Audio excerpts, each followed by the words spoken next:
Okay, let's start. Let's start ACI 2 review. So we have. Mari kita mulai pembahasan ulang dari kelas SCI 2. Kita telah menyelesaikan kelas SCI 2 minggu yang lalu. Ayo kita bahas ulang untuk hari ini dan besok. Sebelum kita memulai kelas SCI 3 hari Senin. Saya ingin menyebutkan bahwa kelas-kelas SCI ini kita ingin menyelenggarakannya secara lebih intensif. Harapan saya adalah kita semua bisa mendapat kesempatan untuk belajar bersama, menelusurinya bersama, sehingga kita bisa tumbuh bersama secara spiritual, dan sehingga kita semua bisa menjadi orang yang lebih baik untuk mencapai tujuan utama kita. Karena itu, ada peningkatan dari intensitas, makanya kita menyelenggarakannya sebulan sekali. Komitmen saya adalah kita akan melakukannya secara online dimanapun Teacher Sugeng berada. Karena buat saya ini sangat penting dan saya sangat berharap lebih banyak orang yang bisa belajar secara bersama. Terima kasih kepada teman-teman kita dari Indonesia, dari Vietnam, yang telah mengatur para penerjemah. Kita juga akan memiliki penerjemahan dari bahasa Cina, tapi nggak tahu kenapa belum ada. Terus ada Chloe ini di Rimrock, masih jam 5 pagi kalau di Rimrock. Ayo kita lanjutkan. Tingkat ini, kelas ini disebut dengan SCI 2, yang artinya topiknya adalah berlindung kepada Buddha.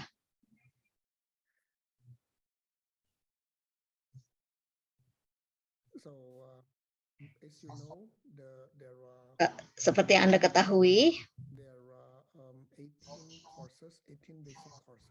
ada 18 sesi mendasar, dan semuanya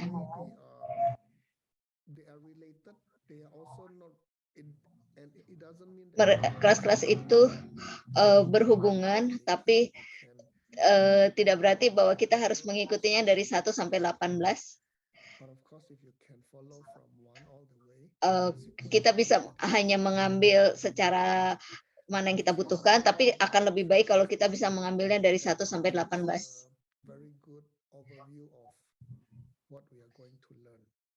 Dan sekarang kita akan bikin ringkasannya untuk bisa melihat secara umum apa yang dibahas dalam sesi ini. Perlindungan adalah istilah yang sering kita dengar.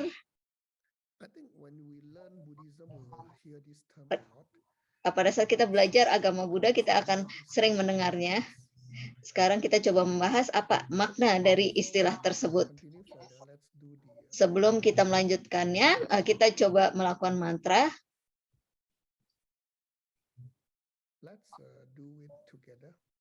Mari kita lakukannya bersama. Teacher Sugeng akan memimpin mantra ini hari ini.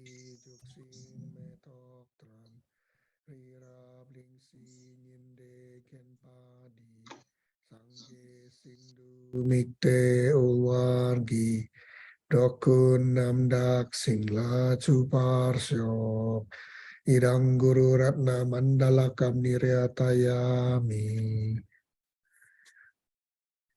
So that was mandala, and then now we are doing the refuge and the bodhicitta. Take 3 times. Tadi adalah mandala, sekarang kita akan mengulang yang perlindungan dan kemudian bodhisattva. Daki chunyeng gi pe sunam ki dola pencir sangge duparsyo sangge chudang zoki choknam la Jangchu bardu dakni kyap suci.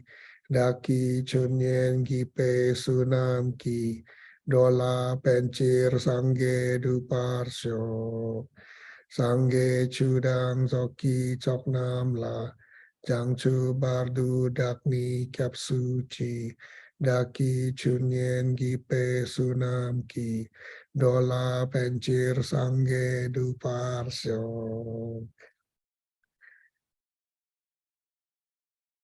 Okay, let's review a bit. Mari kita ulang kembali So as you can see, pembahasan ini. mandala first. Seperti yang kita lihat, kita mempersembahkan mandala dulu. Mandala artinya Motivation, right? kita menentukan motivasi kita With all our effort, dengan semua usaha kita. create this mandala, which Kita means perfect membuat mandala ini this perfect world will be. untuk kita berharap kepada dunia yang sempurna. So this is our motivation with what we Itu motivasi kita dengan apa yang kita lakukan. Kita ingin menciptakan dalam pikiran kita dunia yang sempurna untuk semua makhluk. Dan kemudian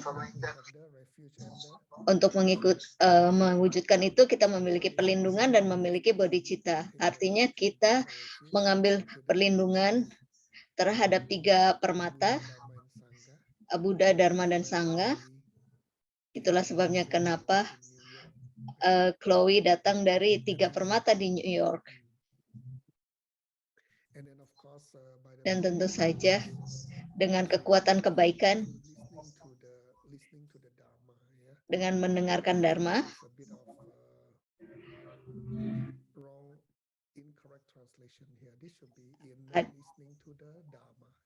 ada terjemahan yang agak salah di sini. Maksudnya adalah mendengarkan Dharma, berharap mendapatkan pencerahan untuk kemanfaatan seluruh makhluk. Di kelas ini terdiri dari 10 sesi, dan ini merupakan pembahasan ulang dari ke-10 sesi tersebut. Kita review. Ada 6 topik yang dibahas. Sesi 1 dan sesi 2 bicara tentang perlindungan. Kemudian 3 dan 4 bicara tentang bodhicitta dan harapan untuk pencerahan. 5 dan 6 bicara tentang nirwana. 7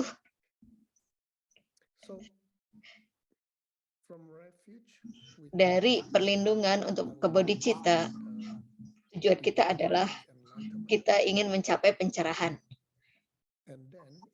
Dan kemudian untuk memahami itu, kita perlu untuk mendapatkan kekosongan, kita perlu memahami dulu apa yang dimaksud dengan kekosongan, yaitu objek yang kita ingkari, dan kemudian bukti dari kekosongan, sebelum kita akhirnya berdiskusi tentang Maitreya. Sekarang kita coba bahas secara cepat apa yang dimaksud dengan perlindungan. Kita bisa melihat PowerPoint-nya secara cepat.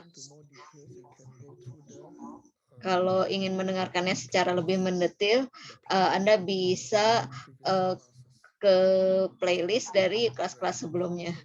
Pada saat kita bicara tentang perlindungan, kita bicara 3 jenis perlindungan dan kemudian 5 tempat perlindungan. Sumber naskah kuno dari kelas ACI 2 itu adalah dari Paramita, Sutra Paramita, yang diajarkan oleh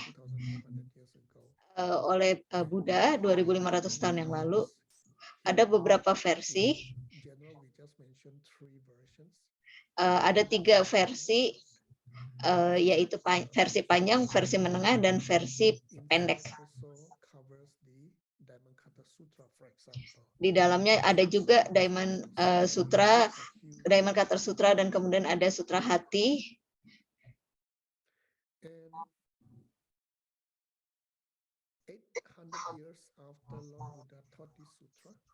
Dan 800 tahun setelah diajarkan oleh Buddha, Maitreya yang merupakan calon Buddha membuat komentar terhadap Asanga.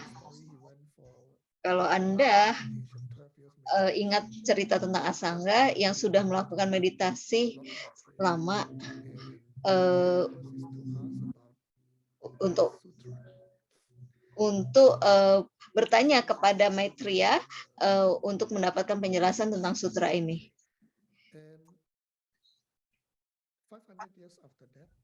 500 tahun sesudah itu, sekitar 1.200 tahun yang lalu,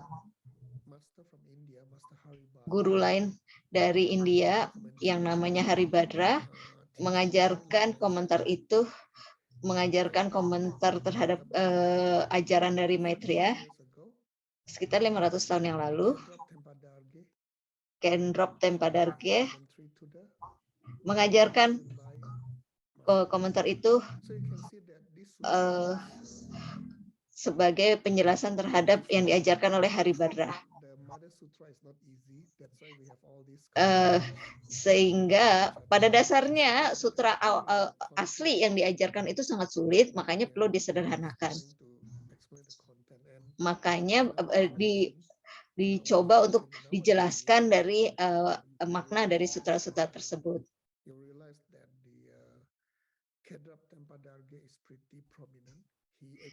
Kalau Anda tahu, Kendrop Tempadarge itu sangat terkenal dan banyak menulis buku yang diajarkan di sekolah.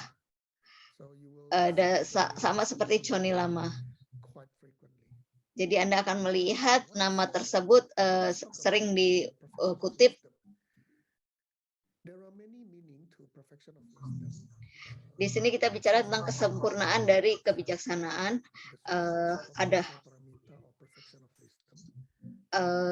Ada Prajna Paramita Sutra, itu artinya penyempurnaan dari kebijaksanaan. Dan kemudian di sini ada pengaruh dari Buddha. Ini merupakan review dari ACI 1. Kalau Anda memiliki pengalaman langsung terhadap kekosongan, Anda menjadi Arya, tapi hanya dengan memiliki kasih cinta dan kasih sayang, Anda menjadi Arya Bodhisattva. Jadi ada perbedaan antara Arya dan Arya Bodhisattva. Tentu saja kita bicara tentang jalur yang berbeda dalam pengembangan spiritual. Penyempurnaan dari kebijaksanaan itu mengacu kepada Arya Bodhisattva. Mereka telah mengalami kekosongan secara langsung dan memiliki bodhicitta sehingga mereka menjadi Arya Bodhisattva.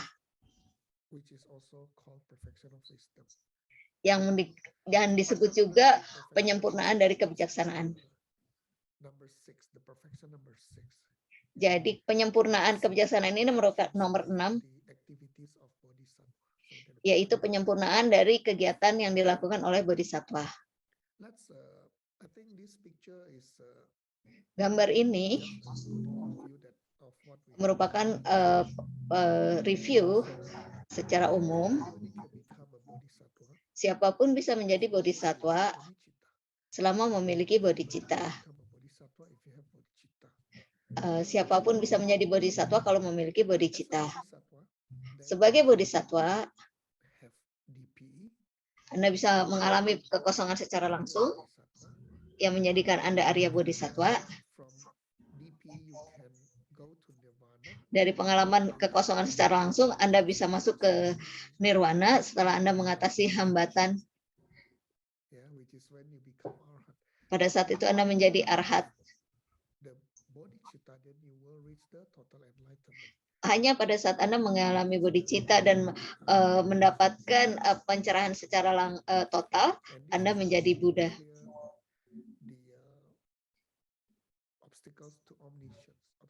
Yaitu pada saat Anda bisa menghilangkan hambatan untuk maha pengetahuan. Sekarang kita bicara tentang perlindungan. Apa yang dimaksud dengan mengambil perlindungan? Ada 2 tambah 1 komponen. 2 komponennya itu adalah kepercayaan dan rasa takut. So fear means there is something you're afraid of. Rasa takut artinya ada sesuatu yang Anda takuti. Pada saat Anda mengambil perlindungan, Anda percaya bahwa ada objek yang lebih kuat dari kita. Standard definition of refuge. Dan ini merupakan definisi standar dari perlindungan. Dan tentu saja Anda mengharap agar objek itu akan membantu kita. Jadi di sini ada kepercayaan dan harapan. Kalau kita membahas lebih lanjut, ada 3 perlindungan yang secara umum. Ya, untuk perlindungan biasa mengacu kepada perlindungan pada saat kita mengambil perlindungan pada hal-hal fisik seperti perlindungan kepada uang atau perlindungan kepada kekuasaan orang-orang tertentu atau perlindungan kepada objek-objek tertentu. Ini yang disebut dengan perlindungan secara biasa. Pada saat kita bicara tentang perlindungan luar biasa, kita bicara tentang perlindungan kepada 3 permata. Dan 3 permata mengacu kepada Buddha, Dharma, dan Sangha. Jadi, permata Buddha artinya mengambil perlindungan kepada Buddha. Kita menyebutnya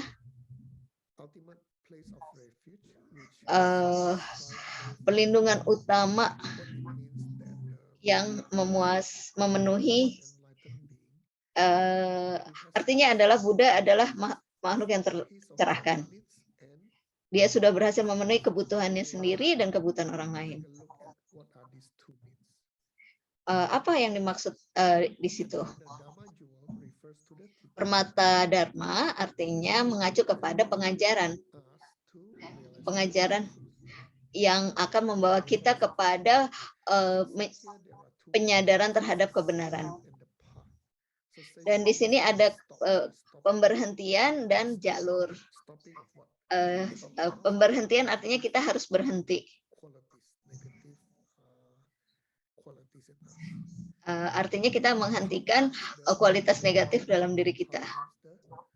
Jalur adalah cara kita untuk membersihkan pikiran kita, pikiran dan sikap. Di sini pemberhentian artinya kita menghilangkan secara permanen hal-hal negatif dalam diri kita. Jadi di sini ada 2 ditambah 1. Kalau yang plus 1 itu atau level 9 itu adalah level di mana kita memberhentikan, artinya kita belajar untuk menghentikan secara permanen kesalahpahaman. Jadi jalur artinya cara kita untuk bisa mencapai penghentian tersebut. Dan kemudian yang terakhir adalah permata Sangha. Di setiap permata kita membaginya menjadi yang terlihat dan yang nyata. Yang terlihat artinya yang ada di permukaan. Jadi permata Sangha yang terlihat atau yang di permukaan itu mengacu kepada komunitas dari biara atau pendeta atau orang yang mempraktekannya secara bersama. Dalam hal mempraktekkan secara bersama, kita dapat menyebut diri kita sebagai Sangha. Dalam hubungan ini, belajar dalam kaitannya dengan kita belajar dari Jesse Michael. Jadi ini yang dimaksud dengan Sangha. Yang dimaksud dengan murid dari Jesse Michael, permata Buddha itu artinya apa?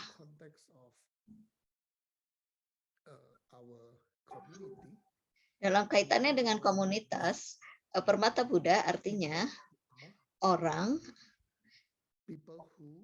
yang memahami teori pena, people who understand the pen story, orang yang memahami cerita pena, dan people who understand and yang memahami dan really live using benar-benar this pen story. hidup dalam pemahaman terhadap cerita pena. The Dharma jewel means Permata Dharma artinya the pen story, artinya pengajaran tentang cerita pena.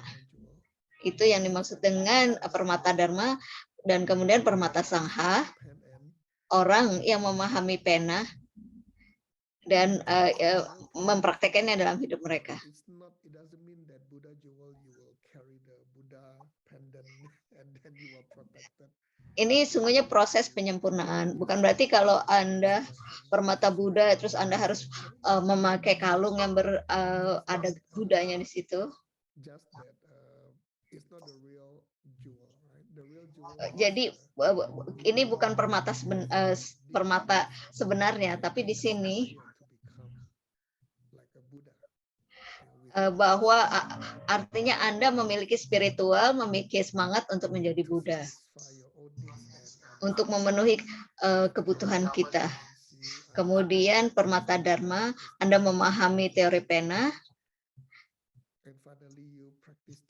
dan kemudian Sangha artinya Anda mempraktekannya bersama orang lain juga. Permata Sangha memiliki 8 kualitas mudah. Saya menyebutnya 332. 3 yang pertama adalah kebijaksanaan atau pemahaman. Memahami sifat dari mengalami kekosongan secara langsung, memahami bahwa semua adalah kekosongan, dan memahami bahwa Anda memahaminya. Kemudian 4, 5, 6 adalah kebebasan.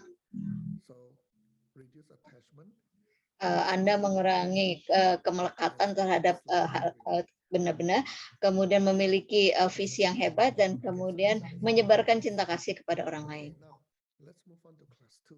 Sekarang kita bicara tentang SCI sesi 2. Di sini kita mendefinisikan lebih jauh tentang perlindungan. Apa yang dimaksud dengan mengambil perlindungan?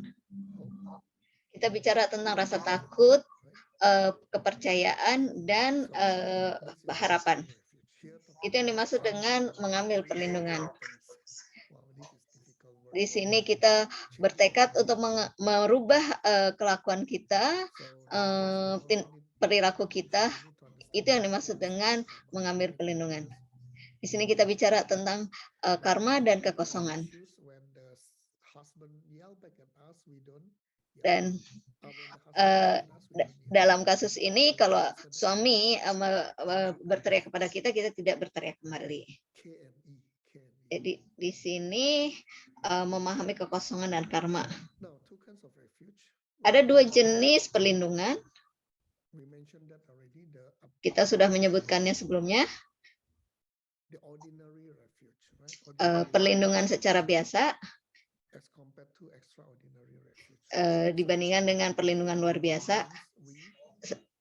Perlindungan biasa artinya kita memiliki rasa takut dan kita percaya bahwa ada objek yang memiliki kekuatan dan mau menolong kita. Sementara perlindungan yang utama mengacu kepada 3 permata, yaitu permata Buddha, permata Dharma, dan permata Sangha.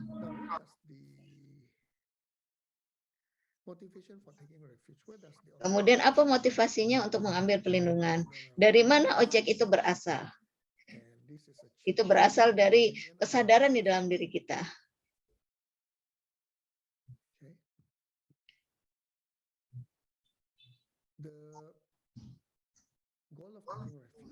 Tujuan dari mengambil perlindungan, kita memiliki tujuan jangka pendek dan tujuan jangka panjang. Beberapa tujuan mengacu kepada perlindungan di dunia dan dalam jalur spiritual.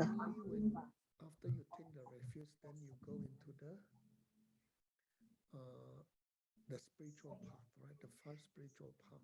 Hanya kalau Anda mengambil perlindungan, Anda bisa mengambil jalur And taking spiritual. refuge normally is done Mengambil perlindungan after renunciation. seringnya dilakukan setelah kita mengalami pelepasan. Pada saat kita telah lelah dengan segala persoalan yang ada di dunia ini. Sufferings in this world. Kita lelah dengan penderitaan di dunia ini. After we have renunciated, Setelah kita memahami itu, setelah kita mengalami pelepasan, kita mengambil perlindungan.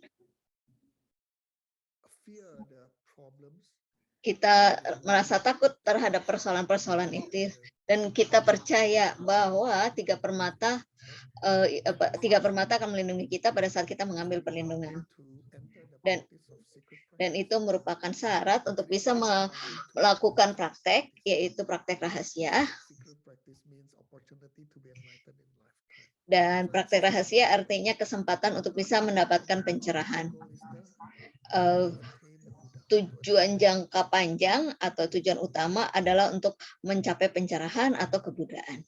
3 kinds of motivation. Yeah, I think we Ada have 3 jenis motivasi untuk menjalankan untuk menerapkan ajaran ini.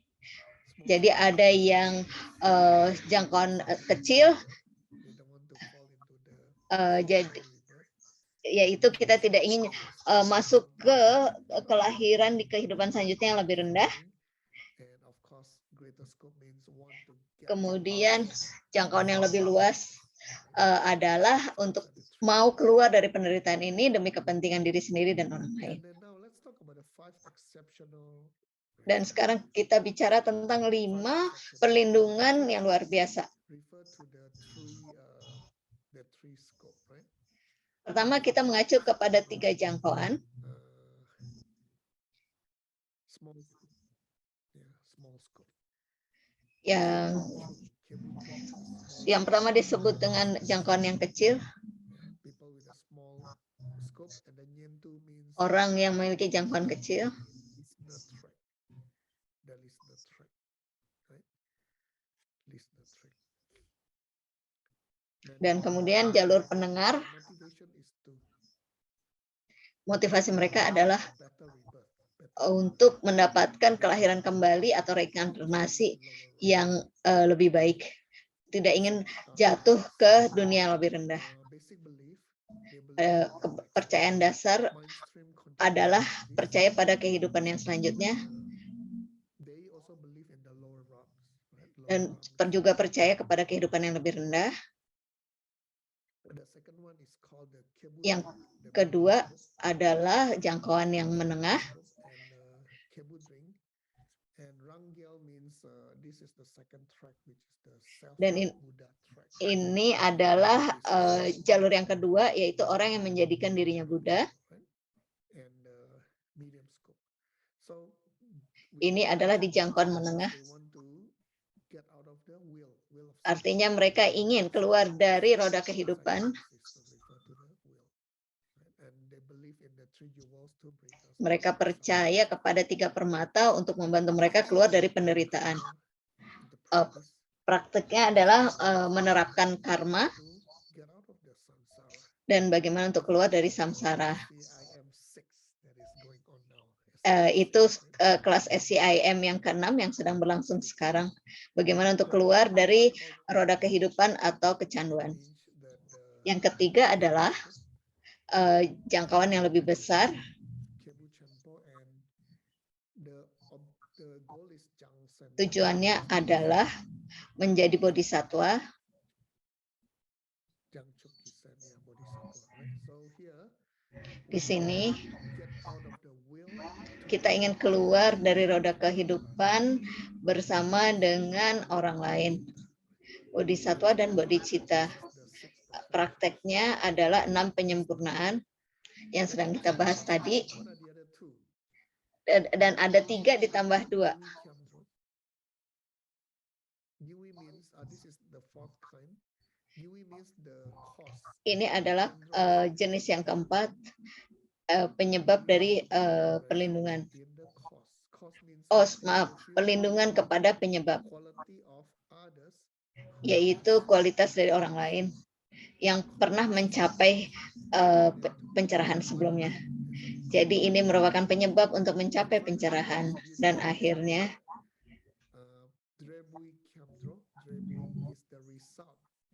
yaitu hasil,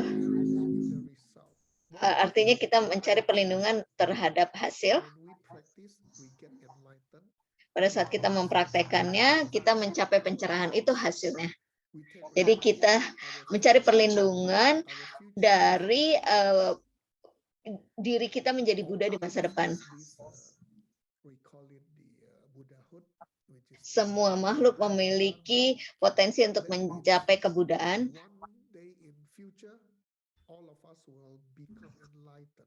Pada saat di masa depan semua dari kita akan mencapai pencerahan walaupun kita tidak tahu kapan. Pada saat kita mencapai pencerahan, kita memiliki maha pengetahuan. Kita akan tahu masa lalu, masa sekarang, dan masa depan sebagai Buddha. Dan diri kita menjadi Buddha di masa depan memiliki maha pengetahuan seperti itu. Dan kita mencari perlindungan dari diri Buddha kita di masa depan. Coba kita lanjutkan. Ada 8 kualitas atau 6. 8 kualitas dari permata Buddha. Jadi kita bahwa Buddha itu tidak ada penyebabnya, bersifat spontan, tidak mungkin dilakukan dengan cara lain. Dalam kepentingan untuk diri sendiri dan orang lain. Spontan dan terwujud tidak oleh orang lain. Ini adalah 3 kualitas. Tidak ada penyebab lain. Ya, permata Buddha hanya bisa dicapai pada saat Anda menyingkirkan 2 hambatan. Pada tahap ini, kita tidak menyebutnya sebagai sebab akibat lagi. Nggak ada lagi sebab dan tidak ada akibat. Setelah kita menghilangkan 3 hambatan, kita mencapai pencerahan. Spontan artinya segera. Tidak ada kelulusan. Pada saat hal itu terjadi, Anda mencapai pencerahan dan tidak bisa terwujud dengan cara lain.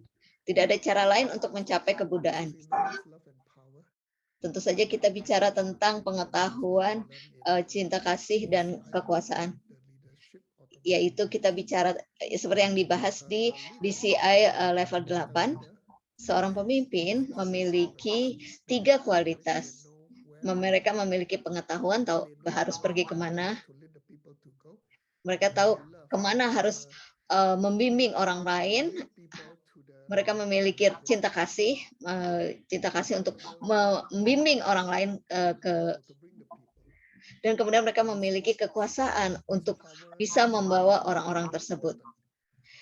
Kekuatan ini bukan berarti maha kuasa, tapi artinya bahwa mereka memiliki kemampuan untuk mengajar, untuk membawa kita mencapai pencerahan. Dan akhirnya dapat merasakan kebutuhan sendiri dan kebutuhan orang lain. Mereka juga memiliki semangat untuk memiliki tubuh Buddha. Mereka ingin memiliki tubuh Buddha dan harapan untuk mendapatkan pencerahan. Jadi tubuh yang sudah tercerahkan. Dan kemudian mereka ingin membangun tubuh yang bisa membantu orang lain.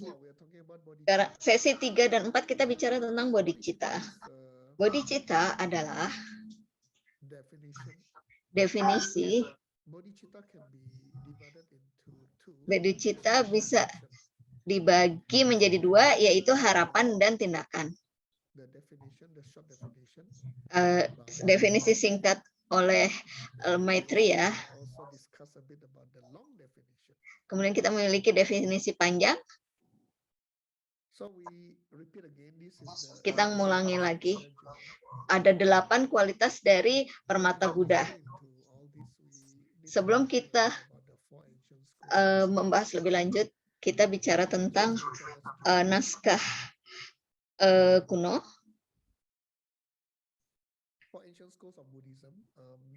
Untuk ajaran kuno di agama Buddha ada yang Mahayana dan Hinayana.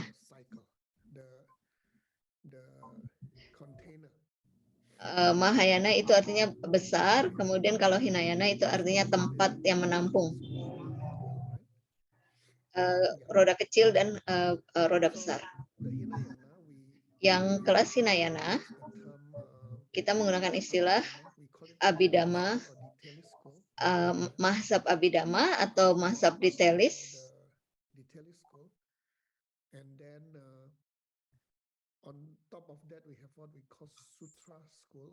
Di atasnya itu ada kelas sutris atau Swatantrika. Sautantrika.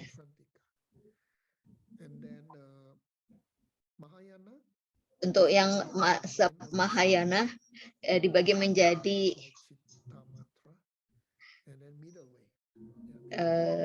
ada yang jalan tengah, yang ada juga yang hanya cara berpikir yaitu mind only school, dan kemudian ada yang jalan tengah, dan kemudian jalan tengah terbagi dua. Jalan tengah yang lebih tinggi itu prasantika, dan kemudian jalan tengah yang lebih rendah itu independen. Jalan tengah yang lebih tinggi itu sebutnya konsekuensi, kemudian yang jalan tengah yang lebih rendah itu adalah independen. Itu ada juga mahsab yang disebut dengan Swatantrika. Yang tadi Sautantrika, kalau yang sekarang Swatantrika. Swa artinya independen. Dan tentu saja ada definisi yang berbeda untuk kekosongan. Dan kita sempat bahas juga. Jadi bodhicitta, definisi panjang ada dua bagian. Kita bisa membahasnya secara cepat. Artinya kesadaran mental secara umum. Kesadaran mental secara umum masuk ke dalam jalur yang lebih besar untuk mencapai kekosongan.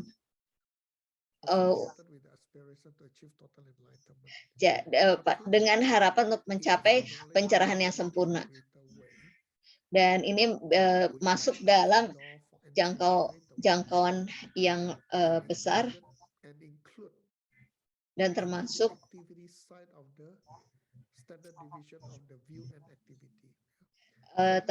dalam pandangan dan kegiatan. Ini bodhicitta dalam bentuk tindakan. Bodhicitta yang kita maksud di sini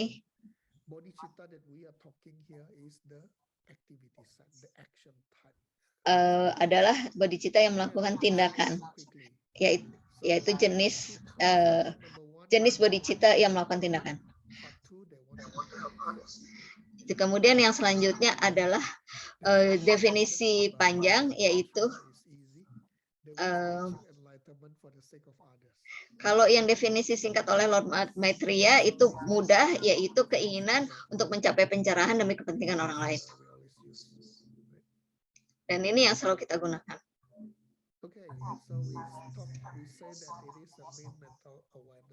Dan ini merupakan kesadaran mental secara umum. Bukan fungsi mental, tapi merupakan kesadaran mental. Dan kita membuktikan di sini bahwa pikiran utama kita, dan kita dapat mengatakan ini pikiran utama karena ada dua bagian, yaitu pencerahan dan keinginan untuk membantu orang lain. Jadi itu tidak mungkin menjadi fungsi mental. Itu harus menjadi kesadaran mental secara utama. Dan kita dapat mengatakan itu adalah logikanya. And it has to be an awareness. It has to Jadi be harus ada it kesadaran has to dan be harus not ada it is mental not just dan bukan hanya sensory hanya awareness, but eh, mindfulness. kesadaran secara indera, panca indera. Jadi ada kesadaran secara mental dan ada kesadaran secara panca indera. Kemudian kita juga bicara tentang bagian dari jalur mental.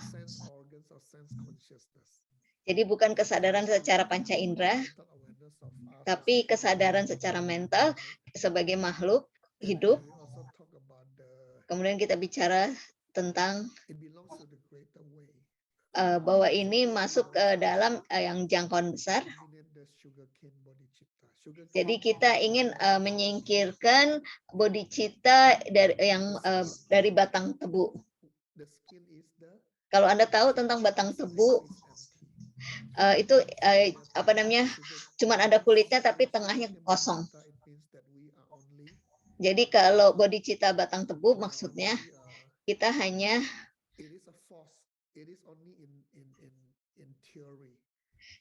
hanya teori sifatnya, jadi palsu, hanya ada dalam pikiran. Kita hanya memiliki tubuh bodhicitta dan itu yang disebut dengan bodhicitta batang tebu. Dan kalau Anda masuk ke dalam jangkauan besar, Anda ingin menekankan bahwa Anda ingin itu semua ada dalam tubuh Anda. Oke, coba lihat di PowerPoint-nya. Iya, PowerPoint-nya akan dikirim nanti. Dan kemudian pencerahan secara total ada 3 jalur. Kita selalu bilang ada 3 jalur spiritual. Kita ada jalur pendengar, dan kemudian orang yang menjadikan dirinya Buddha, dan kemudian cara bodhisattva atau samkhya. Pada saat kita mengatakan total, kita ingin mengacu kepada cara yang lebih besar. Kita ingin menghilangkan 2 harapan yang lebih rendah. Dan kita mengacu kepada pencerahan secara total. Jadi ini penjelasan tentang jalur pendengar,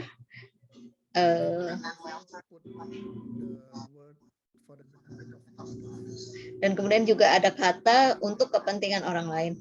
Artinya kita ingin menekankan bahwa ini adalah untuk cara yang lebih besar.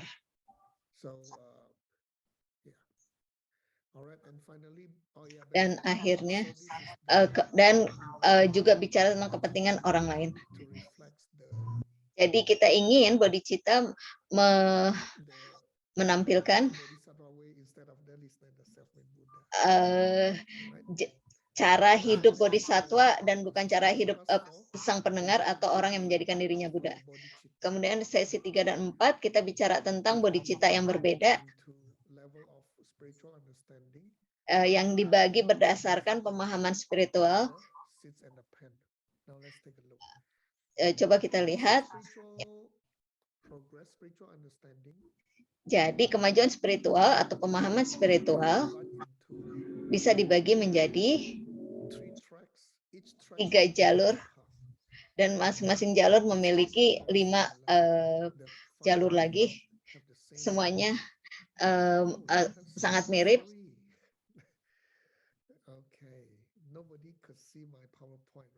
Nggak ada yang bisa lihat PowerPoint. Anda harusnya ngomong. Kalau jadi kayak radio, nggak ngelihat. Di sini kita ada bicara tentang 5 jalur.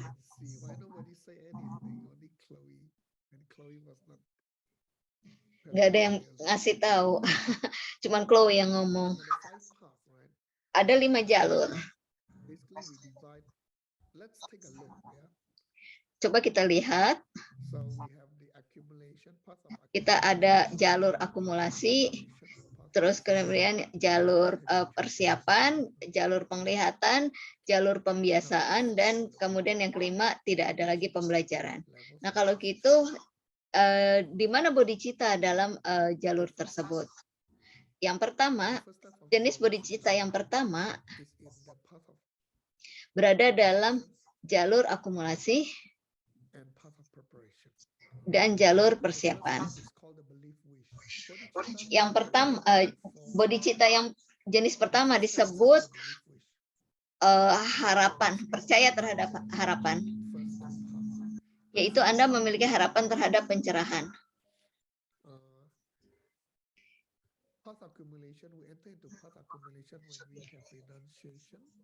Kita memasuki jalur akumulasi pada saat kita mengalami pelepasan, di mana Anda merasa lelah dengan semua permasalahan yang ada di dunia ini. Dalam bahasa DCI, kita menyebutnya ada bencana. Pada saat Anda mengalami bencana,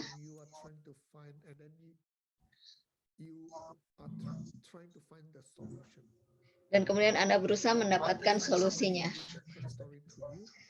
Suatu hari pada saat ada yang memperkenalkan teori pena kepada Anda memasuki jalur persiapan. Setelah Anda mempelajari teori pena, Anda mempelajari semua tingkatan di DCI, Anda melakukan penerapannya. Dan Anda masuk ke jalur penglihatan pada saat Anda mengalami kekosongan secara langsung. Karena Anda telah memiliki penglihatan langsung kepada kekosongan, Anda menjadi terbiasa untuk bisa melihat secara langsung. Dan karena Anda menerapkan ajaran itu dalam kehidupan Anda jadi terbiasa dan suatu hari Anda akan mencapai pencerahan atau masuk ke jalur tiada lagi pembelajaran. Nah, di sini harapan yang berdasarkan kepercayaan, Anda memiliki kepercayaannya, tapi semua terlihat seperti datang dari dirinya sendiri dan Anda melihatnya seperti itu dan Anda percaya dengan apa yang Anda lihat. Kemudian bodhicitta yang jenis kedua itu berada di jalur yang ketiga, yaitu jalur penglihatan, yaitu orang yang mengambil tanggung jawab pribadi. Ya, Anda sudah mengalami kekosongan secara langsung. Anda mengalami bodhicitta. Pada saat Anda melihat makhluk yang ada muncul di depan Anda berjanji pada mereka, Anda akan menolong mereka. Di sini yang dimaksud dengan tanggung jawab pribadi. Mungkin Anda pernah mendengar istilah ini sebelumnya. Semuanya berhenti di saya. Apapun yang terjadi, saya akan mengambil tanggung jawab itu. Kemudian bodhicitta yang jenis ketiga itu yang disebut dengan harapan yang berbuah. Jadi harapannya terwujud. Anda berada di jalur pembiasaan. Jadi walaupun Anda melihat semua datang dari dirinya sendiri, tapi Anda tidak mempercayainya. Jadi walaupun terlihat seperti datang dari dirinya sendiri, tapi Anda tidak lagi mempercayainya. Jadi Anda melihat orang berteriak kepada Anda, tapi Anda tidak mempercayai bahwa orang itu berteriak kepada Anda.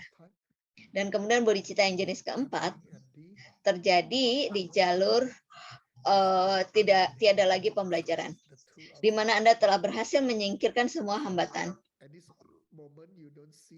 Pada momen ini Anda tidak lagi melihat sesuatu datang dari dirinya sendiri. Anda tidak berpikir bahwa mereka datang dari dirinya sendiri, dan Anda tidak memiliki bibit untuk melihatnya datang dari dirinya sendiri. Dan kemudian bagaimana dengan 6 kesempurnaan? Kita bicara tentang kesempurnaan dari memberi. Sekarang kita menyebutnya bukannya memberi, tapi berbagi. Jadi kesempurnaan untuk berbagi. Dan kemudian penyempurnaan dari moralitas, penyempurnaan dari kesabaran.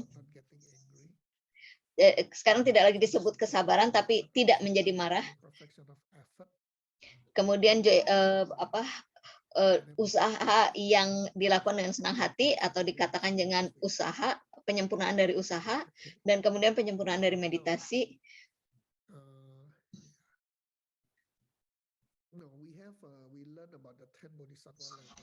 Jadi kita bicara tentang 10 tingkatan dari bodhisattva berdasarkan Guru Asanga yang membicarakan tentang tingkatan dari bodhisattva. Ada 10 tingkatan. Anda memasuki tingkat 1 pada saat Anda mengalami kekosongan secara langsung, yaitu di jalur penglihatan, dan kemudian dalam jalur itu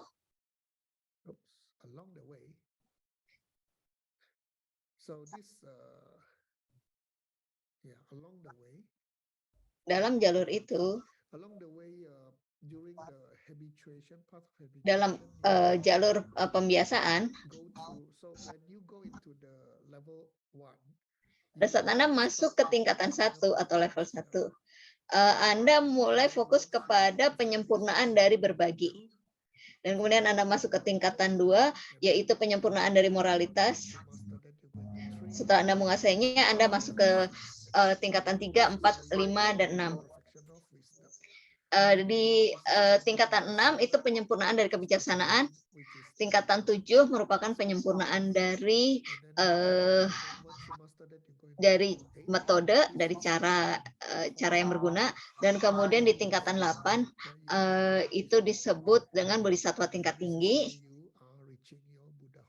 di mana Anda mencapai kebudayaan dengan cepat, sangat dekat. Setelah mencapai tingkatan 10, Anda mencapai pencerahan, yaitu jalur tiada lagi pembelajaran. Apakah itu harapan yang sama? Sekarang kita bicara tentang pembagian dari bodhicitta menjadi 3 jenis. Jadi bodhicitta bisa dibagi menjadi 3. Jadi pada saat Anda berpikir tentang 4 jenis bodhicitta, ada 4 jenis, yaitu kepercayaan, harapan, tanggung jawab pribadi, dan sudah tercapai. Dan kemudian yang kelima adalah tiada lagi pembelajaran. Sekarang bagaimana dengan 3 jenis bodhicitta? Itu kita bisa bagi berdasarkan cara kita berpikir. Buat Anda yang sudah menghadiri kelas automatic leadership, pemimpin secara otomatis, ada 3 jenis pemimpin, yaitu yang pertama, yaitu jenis raja. Semua orang mengikuti raja. Yang kedua adalah penggembala, jadi melakukannya secara bersama. Jadi penggembala artinya saya akan membantu Anda tercerahkan sebelum saya sendiri tercerahkan. Dan kemudian ada yang manusia perahu, yaitu mencapai pencerahan bersama-sama. Nah, 2 dari 3 jenis pemimpin itu adalah salah. Yang mana? Coba kita dalami lagi.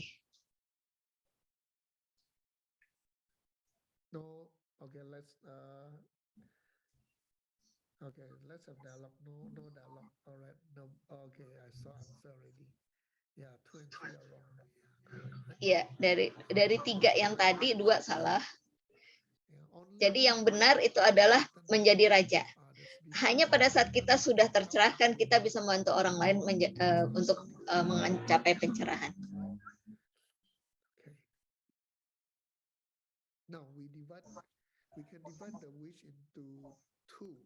Kita bisa membagi harapan itu menjadi 2. Ada 2 cara. Yang pertama adalah sifat dasar, yaitu berdasarkan doa kita, yaitu harapan kita. Jadi harapan untuk menjadi bodhicitta, dan kemudian berdasarkan tindakan, yaitu melakukan perilaku bodhisattva.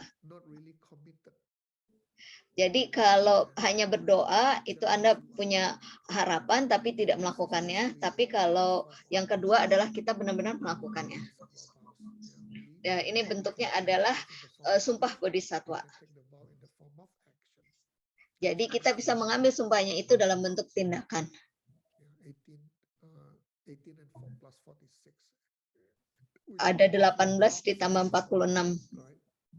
Totalnya ada So 64. divide the wish into two based on Kita the juga bisa membagi harapan itu menjadi dua jenis kenyataan, and the apparent.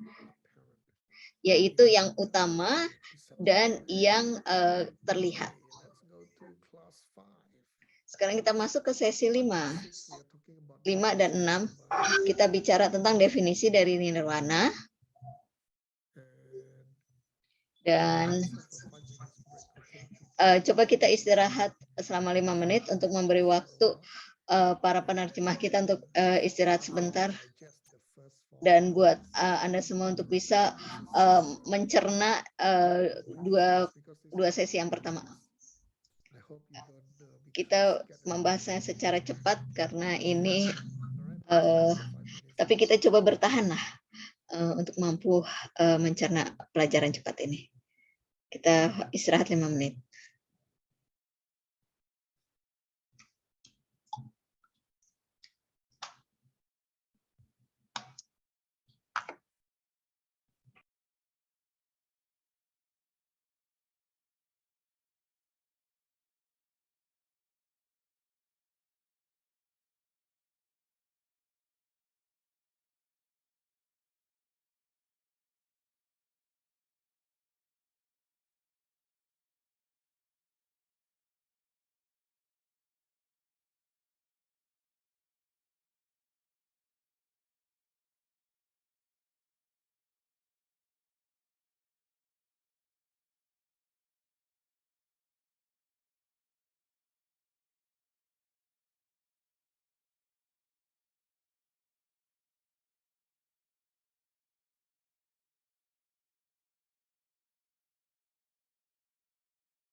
Okay, let's continue.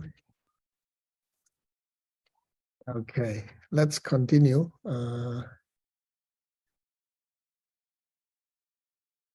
Now let's talk about the. Ayo lanjut, kita bicara tentang nirwana. Sesi 5 dan 6 kita bicara tentang nirwana. Ada 5 definisi dari nirwana. Ini harusnya mudah pembahasannya. Kita bicara tentang apa yang dimaksud dengan analisa individu, kemudian penyakit mental, potensi mental,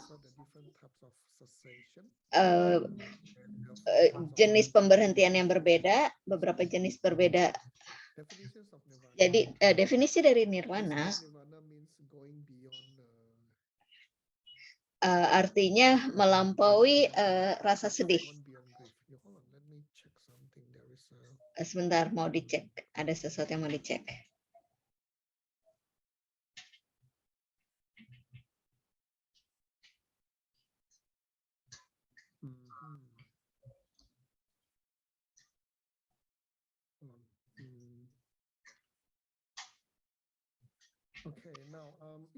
Sekarang,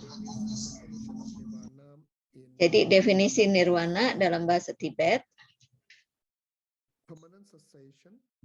artinya penghentian secara permanen pada saat seseorang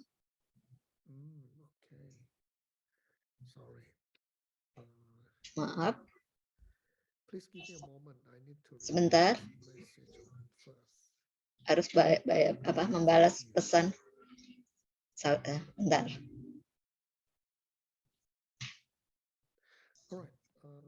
Baiklah.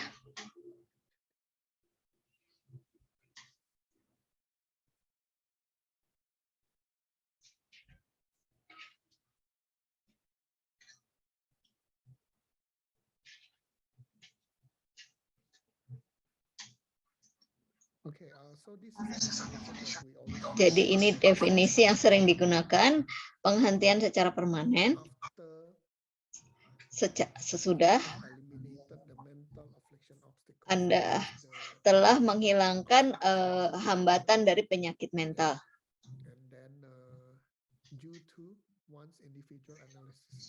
Berdasarkan analisa individu. Jadi kita akan bicara tentang apa yang dimaksud dengan analisa individu. Kalau Anda pernah hadir di sesi-sesi awal Mixnut, Jessameka memberikan definisi ini, dan itu sering diucapkan oleh Nick.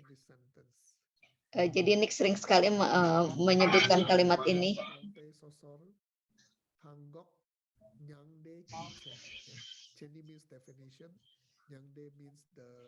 Jadi di sini definisi dari nirwana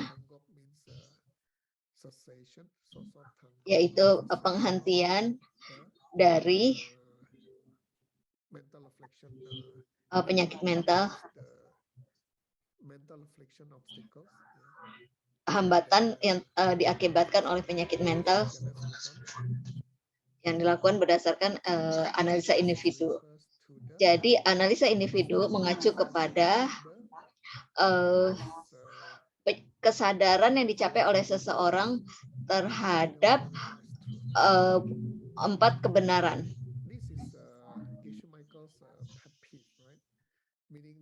Ini yang dibicarakan oleh Jessameka.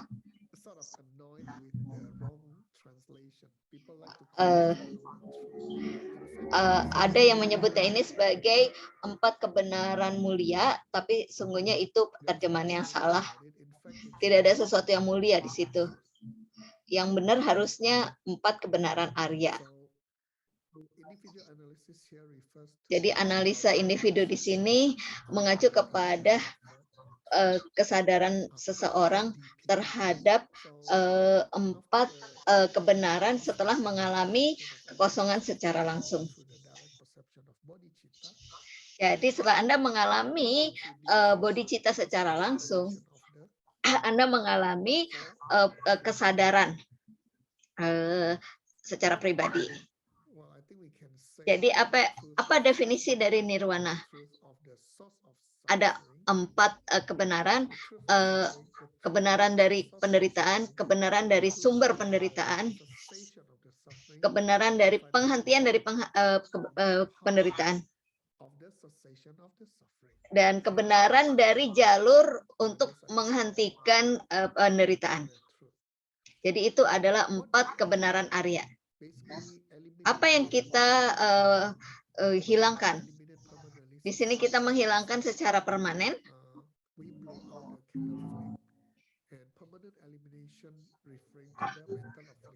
Jadi di sini kita bicara yang pertama adalah meniup lilin. Maksudnya kita menghilangkan hambatan dari penyakit mental, dan kemudian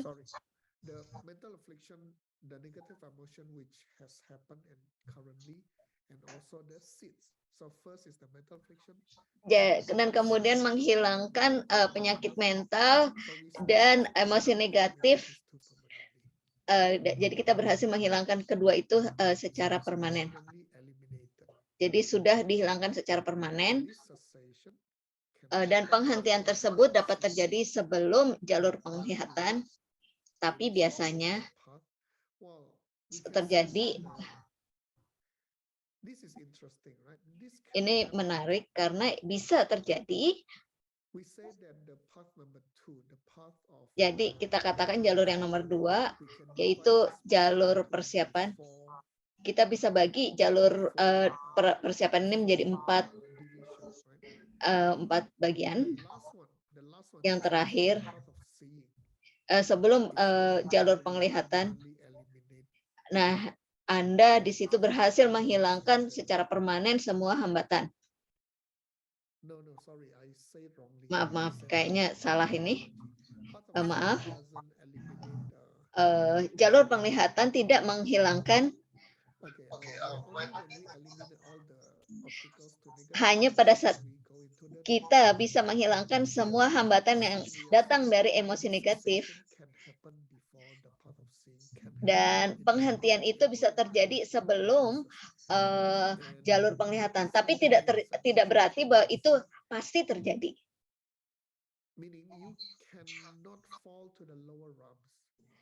Artinya Anda tidak akan jatuh kepada dunia yang lebih rendah.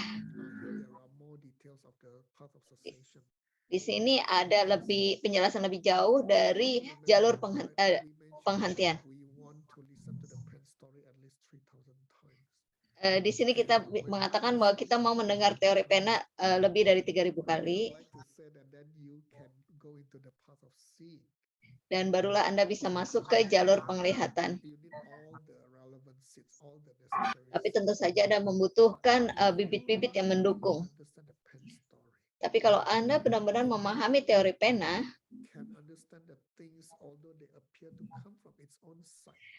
kalau Anda bisa memahami, walaupun semua hal tampaknya datang dari dirinya sendiri, tapi pada saat itu Anda memahami bahwa itu datangnya dari bibit kita. Itu kalau Anda bisa memahami itu, Anda tidak akan pernah jatuh ke dunia yang lebih rendah. Indah sekali. Dan selama mengalami kekosongan secara langsung, ada 3 hal yang akan dihilangkan secara selamanya. Ada 3, ini yang dimaksud dengan menghilangkan secara permanen. Jadi yang dihilangkan yang pertama adalah keraguan terhadap praktek ini. Jadi yang pertama adalah keraguan. Jadi pada saat Anda mengalami kekosongan, Anda tidak akan memiliki keraguan lagi. Anda akan bisa memahami bahwa cerita pena itu tidak salah. Selalu ada di situ. Jadi kita menghilangkan keraguan. Kita kemudian menghilangkan praktek yang ekstrim. Dan akhirnya kita menghilangkan keraguan, kita menghilangkan praktek yang ekstrim, dan kemudian kita akan masuk ke jalur menengah.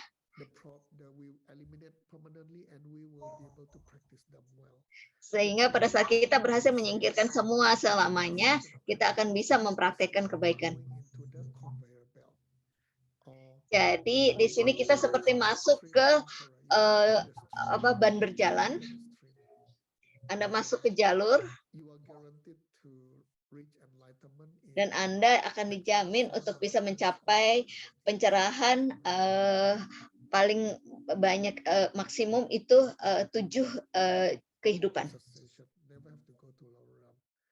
Tidak akan pernah harus masuk ke dunia yang lebih rendah. Jadi apa yang dimaksud di sini?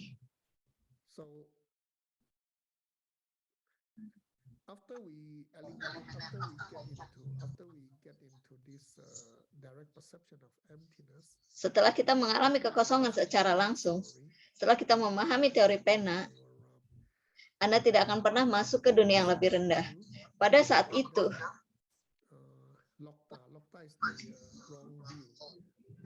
kita tidak akan mengalami pandangan yang salah atau yang lokta.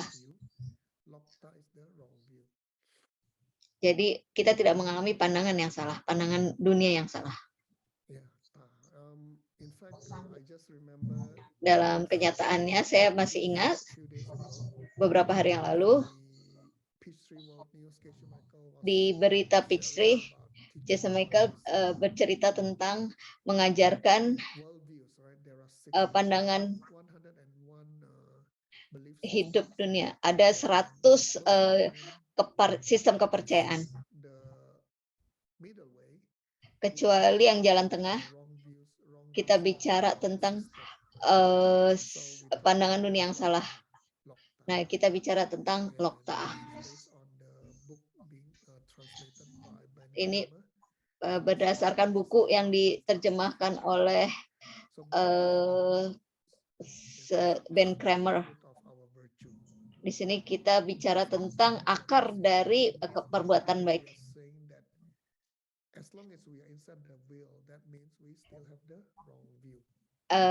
Selama kita berada di dalam roda kehidupan, artinya kita masih memiliki pandangan dunia yang salah.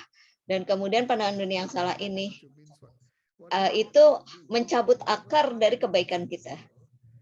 Jadi pada saat di sini kita bicara tentang karma baik yang kotor. Jadi kalau kita berhasil keluar dari roda kehidupan, baru perbuatan baik kita itu menjadi bersih. Tapi kalau masih di dalam roda kehidupan, itu artinya ada sesuatu yang rusak. Sehingga perbuatan baik yang dihasilkan itu jadi perbuatan baik yang kotor. Tapi walaupun perbuatan baik itu kotor, tapi tetap kita harus melakukannya untuk bisa mencapai perbuatan baik yang bersih. Dan bagaimana cara membersihkan perbuatan baik kita adalah dengan melakukan 4 langkah. Mungkin tidak mudah untuk memahami kekosongan, tapi pada saat Anda melakukan 4 langkah, Anda dijamin bisa menghasilkan karma baik yang bersih. Pada saat kita memahami kekosongan, kita berhasil menyingkirkan dari pandangan dunia yang salah.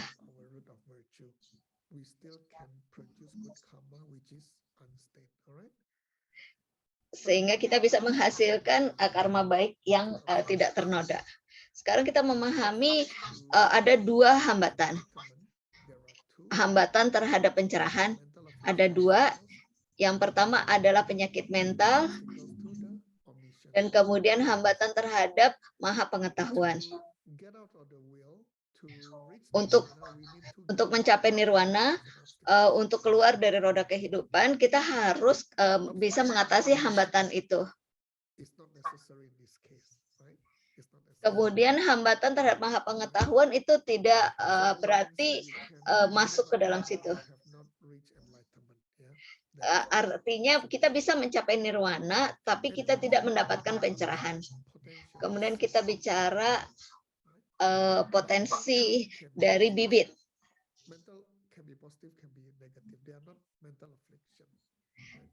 Di sini artinya tidak ada lagi penyakit mental.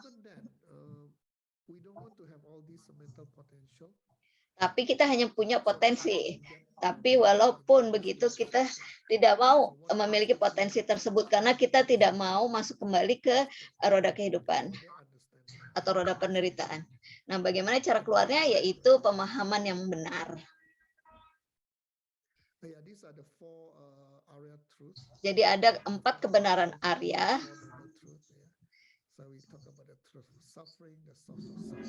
Yaitu kebenaran tentang penderitaan, kebenaran tentang sumber dari penderitaan, kebenaran tentang penghentian dari penderitaan. Dan kemudian kita bicara tentang beberapa jenis nirwana. Yang pertama itu disebut dengan nirwana alami. Di sini kita bicara tentang kenyataan yang utama. Ini merupakan istilah lain dari kekosongan, tapi bukan nirwana dalam arti bahwa kita sudah berhasil menyingkirkan penyakit mental. Di sini juga disebut sebagai kebudaan.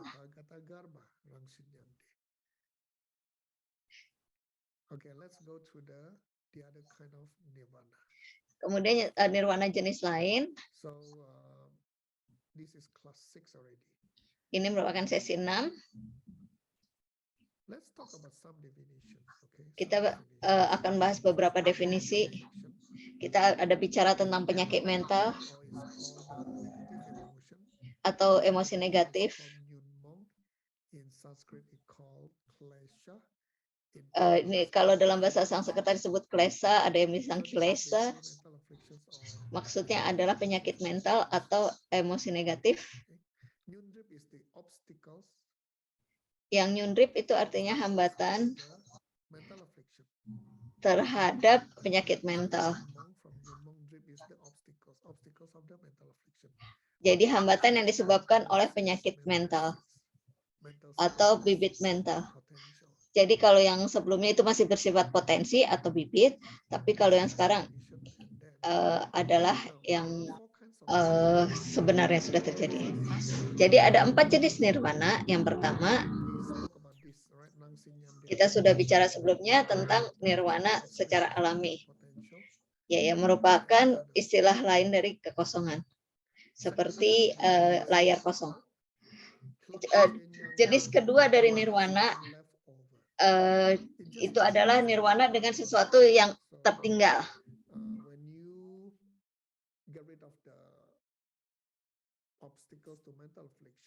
Jadi pada saat Anda bisa menyingkirkan semua penyakit mental atau emosi negatif, Anda mencapai nirwana.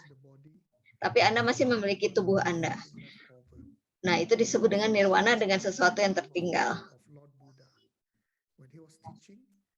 Jadi Buddha pada saat mengajar tiba-tiba menyingkirkan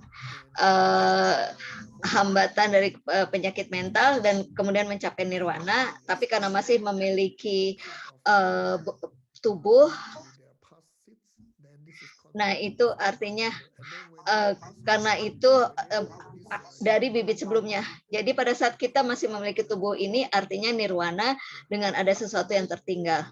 Tapi jenis nirwana yang selanjutnya adalah nirwana tanpa sesuatu yang tertinggal. Artinya udah nggak ada tubuh kita lagi. Dan kemudian akhirnya yang terakhir, nirvana which does not stay in the extreme of samsara and extreme of peace. So this, the previous nirvana that we discussed is nirvana. Ini di nirwana yang sudah kita diskusikan sebelumnya adalah nirwana dengan akhir yang besar, yang merupakan istilah lain untuk kekosongan.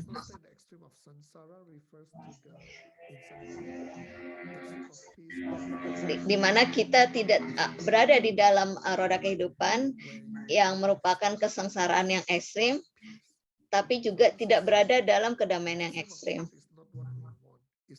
Jadi kedamaian yang ekstrim itu bukanlah pencerahan. Jadi pencerahan total itu artinya kita tidak berada di dalam keduanya.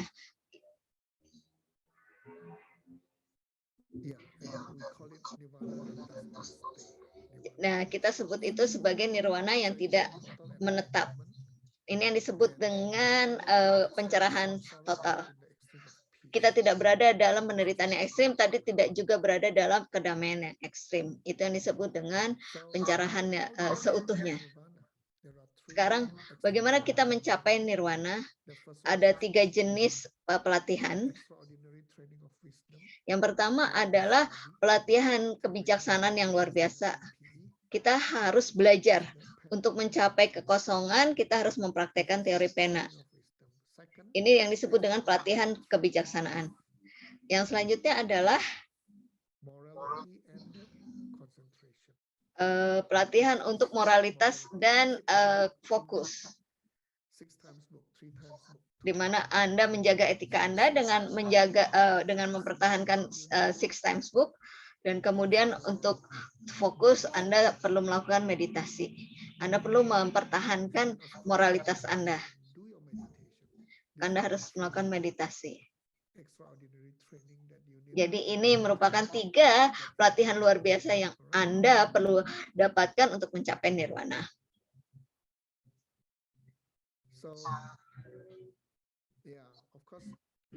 Tentu saja kita ingin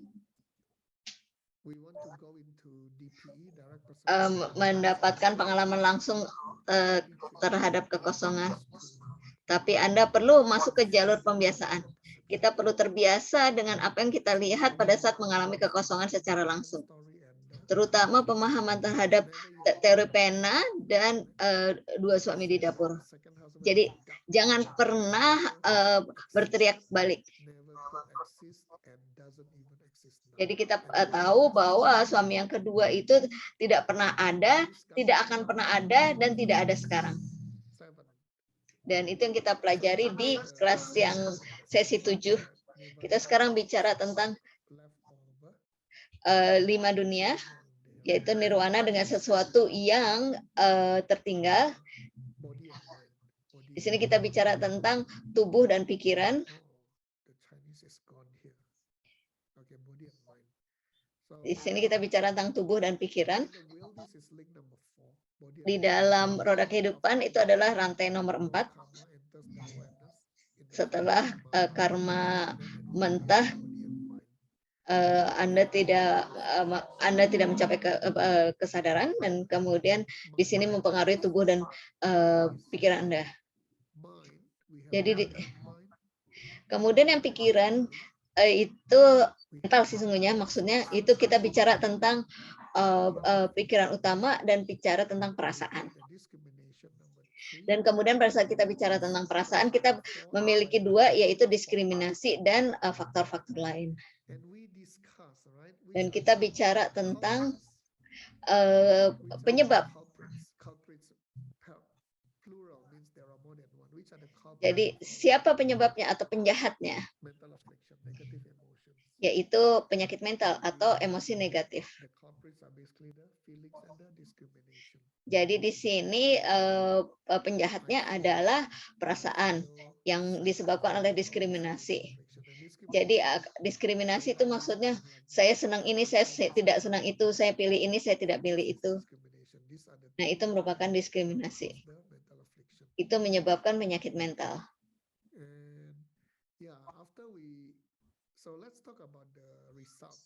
Sekarang kita bicara tentang hasil. Arhat. Yang merupakan berada dalam nirwana.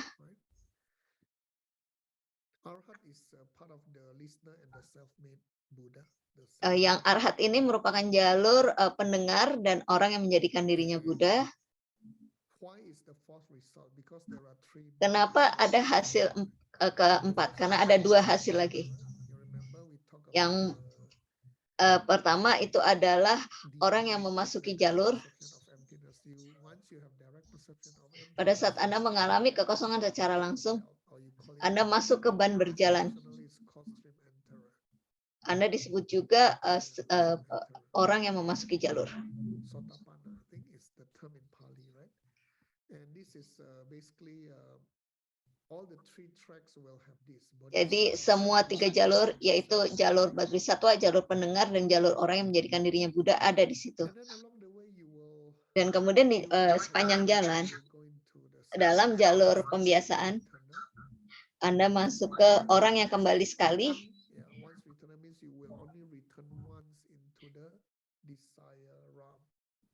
Artinya Anda hanya kembali sekali ke dunia keinginan. Orang yang tidak, kemudian yang ketiga adalah orang yang tidak kembali. Artinya Anda tidak kembali ke dunia keinginan. Yang keempat adalah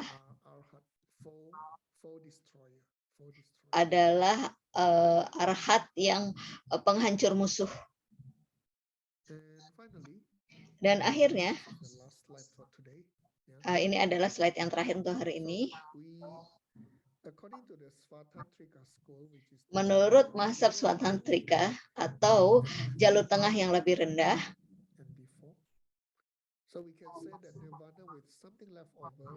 kita bisa mengatakan nirwana dengan sesuatu yang tertinggal adalah nirwana dengan tubuh yang disebabkan oleh bibit yang murni, dan nirwana dengan tidak ada sesuatu yang tertinggal artinya Anda mencapai nirwana tanpa tubuh Anda. Nah, kalau di jalur tengah yang lebih tinggi, definisinya terbalik. Jadi di mazhab yang lain, kita mulai dengan nirwana dengan sesuatu yang tertinggal, dan kemudian masuk ke nirwana dengan sesuatu yang tanpa sesuatu yang tertinggal. Tapi kalau di mazhab yang satunya lagi, kita mulai dengan nirwana dengan sesuatu yang tidak tertinggal, artinya nirwana tanpa bodhicitta. Dan Anda perlu menambahkan bodhicitta, dan akhirnya Anda mencapai nirwana dengan sesuatu yang tertinggal, artinya Anda mencapai nirwana dengan bodhicitta. Artinya Anda mencapai kebudaan dengan pencerahan yang sepenuhnya. Itu semua untuk hari ini. Semua untuk hari ini. Kita sudah membahas 6 kelas pengulangan. Besok kita akan bicara tentang sesi 7, 8, 9, dan 10. Yaitu kita bicara tentang hal-hal yang kita ingkari. Dan kemudian kelas 8 dan 9 kita bicara tentang pembuktian terhadap kekosongan. Dan kemudian kelas 10 kita bicara tentang kelas oleh Maitreya. Saya harap Anda memiliki review yang baik hari ini. Kalau masih bingung dengan isinya, Anda bisa mendengarkan rekamannya yang ada di Telegram, dan kita akan ketemu lagi besok. Kalau nggak ada pertanyaan. Ada pertanyaan? Nggak ada?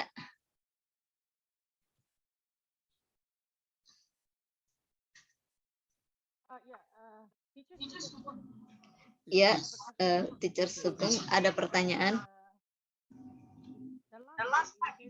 Di bagian akhir Anda mengatakan bahwa pada saat Anda mencapai nirwana, Anda masih memiliki tubuh. Tidak, maksudnya pada saat Anda mencapai nirwana, ini di sini kita bicara dalam kaitan dengan akhir yang lebih kecil, yaitu arhat. Oh, kalau pertanyaannya sebenarnya untuk mencapai kebudaan, kita tidak lagi memiliki tubuh. Jadi di sini ada tubuh yang berbeda. Jadi ada tubuh yang berada dalam kondisi yang murni.